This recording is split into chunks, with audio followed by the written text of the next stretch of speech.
हाँ। तुम्हारा टेलीफोन मेरे पास गया था। अच्छा।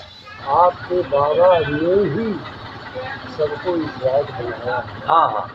मेरे तो हमारा ये परिवार हमारे क्षेत्र में सबको उन्होंने बराबर किया। लेकिन मानते उनको हाँ कोई बाबा ना है। कोई नहीं मानता। तो मानते भाई अब बताओ इन्होंने अपनी कुर्बानी दी। हाँ सही बात है। गवर्नमेंट के सर्वेंट थे, चक्रवर्ती के लेखपाल थे, सरकारी नौकरी उनकी परिवार नहीं मानते वो बेवकूफ है, उनके अंदर बेवकूफी है ना। और लज्जा राम की वजह से ही बहुत बड़ा कितने दिन का पत्ता ना एक 15 चक्कू 60 जने थे। 60 बीघा तो भाई है भाई 60 बीघा और 60 बीघा कताई उन्हें एकदम की है। ये लज्जा राम की दम कताई उन्हें एकदम पर जिनके यहाँ मैंने खाना खाया है चावल की हमें मालूम है जावा तब लोग बाबा सबने मारो दबाओ तो हमारे बाबा के लोगों ने मारो और उनका चोट ना ठीक भाई मरी गए।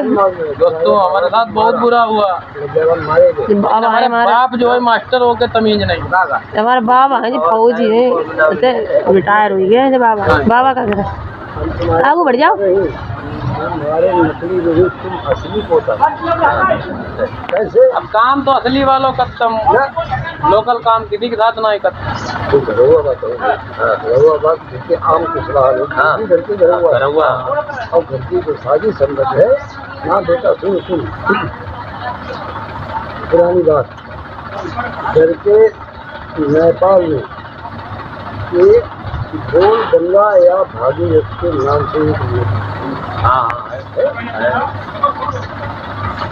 तो बनारसी तो कहा नहीं बनाम आज रुपया वो। हाँ आज अच्छा अच्छा वही पारा जाओ घूमने धंधा। तो कुछ दिन के बाद लेकिन पैसे को मिस यूज नहीं करता। एक नया पैसा अपनी तनख्वाह का अपने बच्चों को और एक तीन बच्चे तीनों को खर्च करता है। पूरी तनख्वाह खाने को पैसे में हो जाता है। हाँ तो बढ़िया है बच्चा जब काबिल हुई पढ़े लिखे हुई तो मैं तो आगे बढ़ी। हमारे भतीजे मास्टर जो तनख्वाह मिलती है 10,000 तो किसने कमा देते हैं क्वार्टर दारू। आपने उनके तनख्वाह का एक पैसा कभी बिस्कुट नहीं खाया। नहीं खाया। हमने जब बाबा जब मांगी तो हमें सब जे कह देते अरे कर्जा आई तो हम दर्द समझ लेते। हम कहा चलो कर्जा आई। और अब अंशु जो हमारे छोटे वाले तैयार हुए इनने 20 लाख रुपया बर्बाद कर चुका था। हम बाबा कुछ सुनाई कहा। अब भाई अंशु जो छोटे वाले हैं भाई तक जब ना शर्म आई कि हमारे भैया नमाज कितो करो उनने कबाऊ कितो खर्च वो हमने कबाऊ मना नहीं करो। एक पोता बाहर रहे। हमारी पेंशन कितनी आप भूत सैनिक की पेंशन जानते होगे पत्रकार कोई न कोई भूत तो हमारी क्षमता है वो इतनी है एक बच्चे को मैं पढ़ा सकता हूँ लेकिन सभी पोता 5,500 को नहीं पढ़ा सकते। सही बात है। और खुद अपना पैसा पैदा करने लगा। जैसे लड़के ट्यूशन फार्म डाल के पढ़ते हैं कोई दिल्ली चला जाता है कोई गुजरात चला जाता है फार्म डाल दिया वहाँ लेबर का काम किया और लेना ले लिया। लेकिन वो अपने घर में पढ़ता है किस पर अपने मोबाइल पर लैपटॉप पर तो BSc की पढ़ाई कर रहा है और साथ में ट्यूशन क्लास ले रहा है। तो एक बच्चे पर 1,000 ट्यूशन भी पढ़ाता है। हाँ अपने घर में ट्यूशन पढ़ाता है। हमने एक नया मकान बनाया है उसमें ट्यूशन की क्लास ले रहा है। हेलो दोस्तों, तो आप सब कैसे हैं? ठीक ही होंगे। अब हम तो ठीक नहीं हैं क्योंकि हमारे यहाँ पूजा का माल जेवर था वो भी लोगों ने उठा लिया और वो सब बिरादरी है और घरवा हैं। तो हम तो सभी को कहते हैं तब भी कुछ लोग जो है नाराज़ घूम रहे हैं। अब जैसे पूजा है पूजा को हमने मना किया कि चिल्लाओ मत, मिलना होगा तो मिल जाएगा। तो हमारे बाबा जी आए थे कल, हम इधर घर है ताऊ का दिखाओ। ये ताऊ हमारे हैं बड़े तो इनके यहाँ आए थे। अभी हमारे बाबा ये हमारे घर पर आए हैं।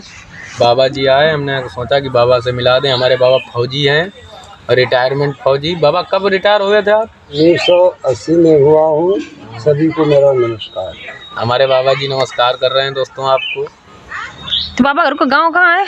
और मेरा गांव घटकना, पोस्ट ऑफिस सांडी, तहसील सवायदपुर, जिला हरदोई। हम लोग पहले वहीं रहते थे। हमारे बाबा क्यों पूरा परिवार वहीं रहता था। हमारी बड़ी फैमिली थी। तो हमारे बाबा 3 लोग थे। अच्छा तो एक बाबा का हमारा परिवार यहाँ शिफ्ट हो गया है बहुरापुर प्लस जगदीशपुर। अच्छा अच्छा। और भाई 2 बाबाओं का परिवार हमारा भटकना में शिफ्ट है। तो दोस्तों हमारे और बाबा जो है वो ख़त्म हो गए हैं। यहाँ के जितने बाबा थे वो सब ख़त्म हो गए। अब हमारे यही बाबा अभी जीवित हैं। बाबा आपकी एज कितनी हो गई है? एज हमारी रिटर्न में सर्टिफिकेट में मिलिट्री की 8 जनवरी सन 1939 है। ओरिजिनल उम्र ज़्यादा हो गई है। ओरिजिनल कितनी है? ओरिजिनल हमारी सन 1932 का जन्म है। तो हमारे गुरुजी ने कम कर दी इसलिए कि हमारी ज़्यादा एज थी।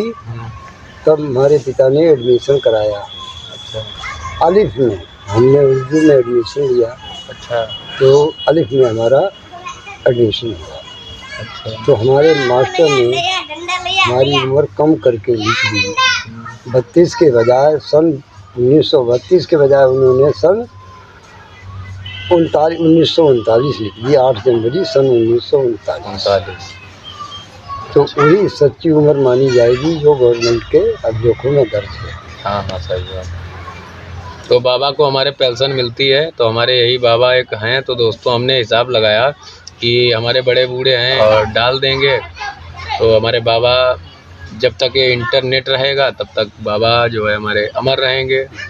और तो बाबा भाई तुम क्या करें, तब हम थे बाबा लेकिन छोटे होंगे। तो तब बाबा हमारे ख़त्म हो गए थे। बाबा हमारे शायद 2005-06 में ख़त्म हुए थे। वो चकबंदी लेखपाल थे और ये बाबा हमारे फौजी हैं। और बाबा सभी लोग क्या करते थे पुराने आपके भाई?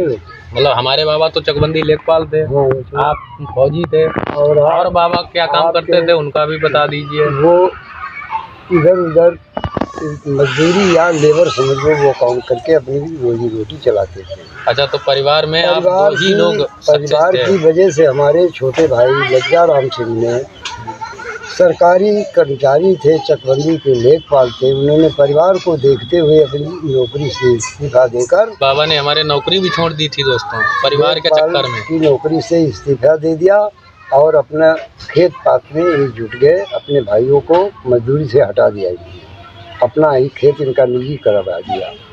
जमीन ग्राम समाज की पड़ी थी, वो अपने बुद्धि दिमाग से उन्होंने पट्टा करवा ली 60 बीघा और सभी भाइयों को बराबर डिवाइड कर दी। उन्होंने हमसे रिक्वायरमेंट की, हमारे छोटे भाई ने, कि भाई हमारा ये चयन कर दो। उस टाइम पे हल्फ भाई से 60 बीघा ज़मीन चयन करना असंभव था। तो हमारे पास 1980 में मैं ट्रैक्टर लाया था।